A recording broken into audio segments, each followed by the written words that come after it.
जय जगन्नाथ नमस्कार। आसंतु शुणा महामारी कोरोना उपर एक सचेतनतामूलक कविता। कवितार शीर्षक शुण सुधी जने। रचना अमित कुमार साहू। आवृत्ति शिवचरण महापात्र। तेबे आसंतु शुणा कविताटी। शुण शुण सुधी जने शुण देई मन, भयंकर महामारी व्यापु अछि जान।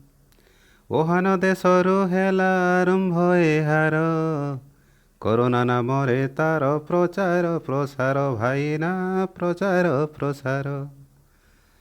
थंडा काश तंटी व्यथा लक्षण एहार, सामाजिक दूरत्व जे एहार विचार।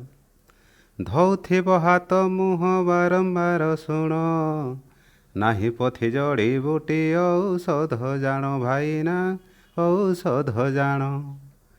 जोड़ी होई रहुथिब सूचनार साथे, व्यवधान रखुथिब जीवा बेले पथे।